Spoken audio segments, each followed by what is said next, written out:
Hoje a gente vai mergulhar fundo em um dos casos ufológicos mais antigos e, olha, mais intrigantes aqui do Brasil.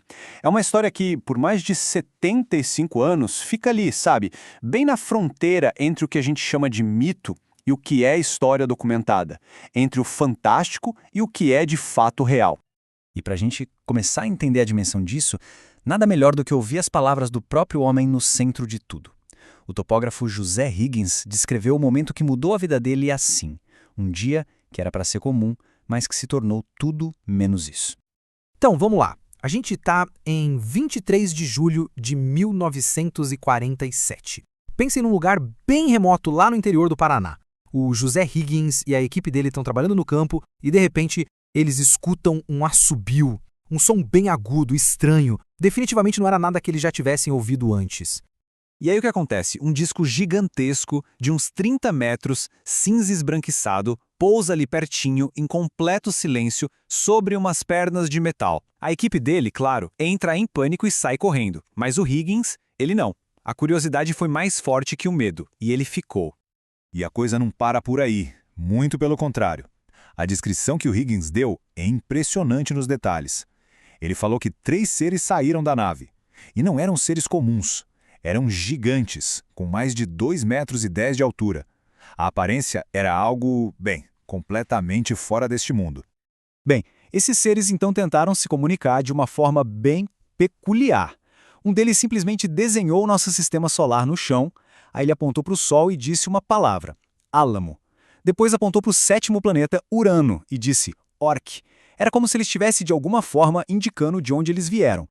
Imagina a situação. Com medo de ser levado, o Higgins teve que pensar muito rápido. E ele teve uma ideia genial, na verdade.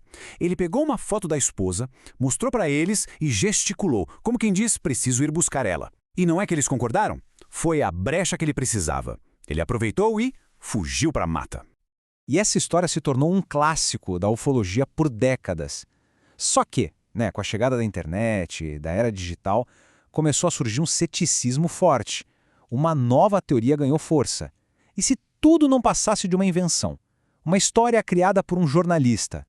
E a dúvida principal era muito básica, mas fundamental. Será que José Higgins sequer existiu?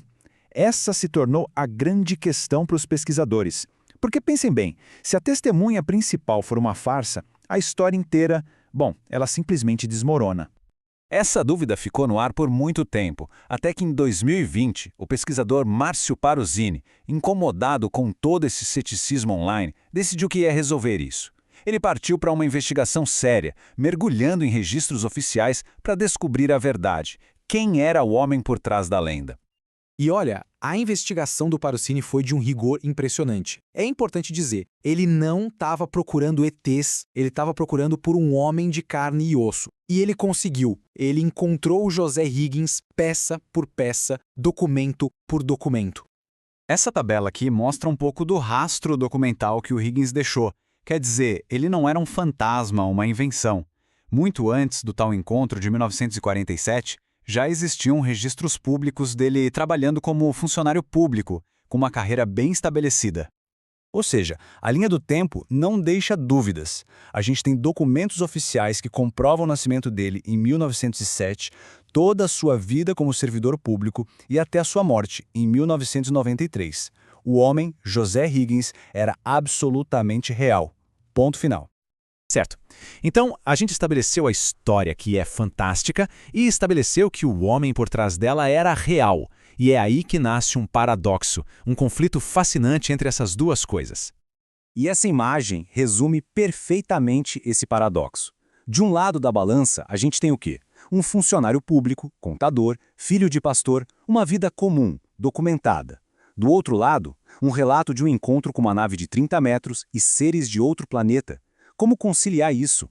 E como se não bastasse, tem mais uma camada de mistério nessa história. Anos depois, lá na década de 60, pesquisadores encontraram o filho do Higgins, e o filho confirmou que a história era verdade, que tinha acontecido. Só que, e aqui fica estranho, ele mentiu, dizendo que o pai já tinha morrido, sendo que o Higgins viveu até 1993. Talvez para proteger o pai, né? Quem sabe? E no final, a gente fica com essa pergunta, que é a que realmente importa. A investigação provou sem sombra de dúvida que o homem era real. mas ela não tinha como provar que a história dele era real. Então, o que fica do caso José Higgins? Talvez a lição seja que os melhores mistérios não são aqueles que a gente consegue resolver, mas sim aqueles cuja pergunta continua ecoando, forte, por mais de 75 anos. Se a história foi uma invenção completa, por que o homem, com uma vida tão documentada e convencional, nunca, em nenhum momento, a negou?